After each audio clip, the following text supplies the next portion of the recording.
तुकोबाराय देवाला म्हणतात मला जन्म घ्यायचा आहे, मोठं नवल आहे. जो मुलगा समजा 4थी मध्ये मी 8वी मध्ये जाईन असं म्हणणं उचित आहे. 8वीतल्या मुलाने मी आता 10वीला जाईन असं म्हणणं उचित आहे. जो 10वीला आहे त्याने मी 12वी करीन, डिप्लोमा करीन असं म्हणणं उचित आहे. पण ज्याचं ग्रॅज्युएशन झालं तो म्हणायला लागला मी एक दिवस तरी 4थीत बसन. अजून तुम्हाला सांगतो, जो सदस्य आहे ग्रामपंचायतचा मी एक दिवशी तरी सरपंच होईल म्हणणं उचित आहे.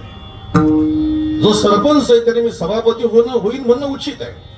जो सभापती आहे त्याने मी एक दिवशी आमदार म्हणणं उचित आहे. जो आमदार आहे त्याने मी खासदार होईन असं म्हणणं उचित आहे. जो खासदार झाला त्याने आता मी केंद्रीय मंत्री होईन असं म्हणणं उचित आहे. जो केंद्रीय मंत्री झाला त्याने एक दिवशी तरी मी पंतप्रधान होईन असं म्हणणं उचित आहे. पण समजा एखादा पंतप्रधान झाला आणि तो म्हणायला लागला मी एक दिवस तरी सरपंच होईल, ही गोष्ट हास्यास्पद आहे, हसण्यासारखी आहे. मग तसं जगद्गुरु तुकाराम महाराजांनी खरं तर सहज मिळणारा जन्म आहे, जो जन्म आपल्याला सहज मिळतो. मग तुकोबाराय तो जन्म मला परत मिळावा अशी इच्छा करतात.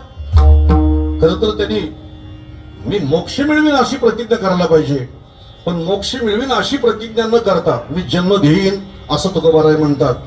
मग देवानी तुकोबारायला विचारावं, तुकोबाराय तुम्हाला असं वाटत नाही की तुमच्या बोलण्यामध्ये काही अर्थ नाही म्हणून? तुकोबाराय म्हणतात जरी समजा मला तू हसला, लोक हसले, तरी मी पुन्हा म्हणेन की मला जन्मच पाहिजे म्हणून जन्म घेईन. मग देवानी विचारलं, अहो जन्माच्या विषयी तुम्ही तक्रार माझ्याकडे केलेली आहे, जन्म किती वाईट आहे, गर्भवास किती वाईट आहे, तुम्ही ती तक्रार केलेली आहे. मग ज्या विषयाची तक्रार तुम्ही केलेली आहे आणि पुन्हा म्हणतात मी जन्म घेईन, ही गोष्ट तुमच्या बुद्धीला तरी पटते का? म्हणजे याचा अर्थ असा आहे, याला व्याकरणाच्या भाषेत म्हणायचं झालं तर वदतु व्याघात दोषः. तुमच्या बोलण्यामध्ये काही अर्थ नाही. तुम्हीच मला एक दिवशी सांगितलं, देव माझ्या पुढे येऊन सांगितलं की देवा या गर्भातली यातना अतिशय भयानक आहे. मग असं प्रमाण पुन्हा म्हणता येईल काय सांगू गर्भीची यातना, हे तुम्ही मला सांगितलेलं आहे.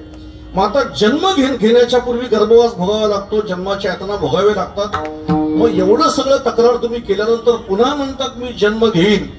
देवाला म्हटले ऐका, मी का जन्म घेईन म्हणतो तर त्याचं उत्तर तुला एक सांगतो देवा. त्याचं कारण असं आहे, जन्माला येणं हे वाईटच आहे, जन्माला येणं हे चांगलं नाही, पण जन्माला येऊन माणूस होणं हे वाईटातलं चांगलं आहे. आणि माणूस होऊन तुझी चरणसेवा घडणं हे तर चांगल्यातलं चांगलं आहे. आणि म्हणून देवा मी जन्म घेऊन माणूस होईन आणि माणूस होऊन तुझी चरणसेवा करीन असं देवाला म्हणतात. विठ्ठल